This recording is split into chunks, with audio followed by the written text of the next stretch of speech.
I think the dumbing down of the American people, and you don't know me, but this is my smoothie. This is what I drink every day. This has turmeric. This has sulforaphane from broccoli sprouts. Of course, I run a food science laboratory, mass spec lab, and I have an encyclopedia of knowledge about these kinds of things. So I'm drinking anti-cancer, neuroprotective, substances every single day. But the typical American thinks that it's healthy to order a salad at McDonald's next to a Big Mac. And so we have this mass diseasification of America. And unfortunately, there are cognitive effects of that. The average functional IQ, I would argue, of an American adult today is much lower than it was in the 1970s. And I don't mean to dominate here, but this actually leads me, this is a segue to what I wanted to ask you about, which is about the rise of AI, which is the automation of machine cognition to replace partially some of the human cognition roles, such as answering customer service emails or customer service phone calls, which is now well automated. It seems to me, call me a conspiracy theorist, but it seems odd to me that this engineered global famine that we talked about in episode 1 of our interview is happening right at the same time that it's kind of convenient for these powers, the powerful corporations, to get people out of the way and replace them with machines. What do you make of that? I think you're absolutely right. I mean, if you look at history, think about the eugenics movement, the technological movement, sort of like the techno-futurists, the people who were transhumanists. I mean, when you add all of this together, this is very scary. When you look at some of the tech billionaires and what their agenda is and what their beliefs and values are, it's deeply concerning and scary. They don't have human life at the top.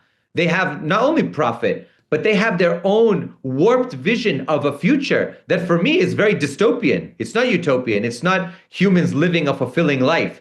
It is much more a techno-feudal future. I think that's the great danger that we're seeing right now. And for me, absolutely, I think that technology can be good. It can be harnessed for good. But I think that it's being harnessed right now, number one, to create a surplus humanity, a surplus population that's going to be relegated to ghettos and, favelas and slums and basically just kind of cordoned off. And what are we going to do? We're going to increase police militarization. We've already seen that over the course of the past decades. Very scary stuff, the militarization of the police. And so you're going to see more violence on our streets. You're going to see more drug addiction, more despair, more crimes of despair.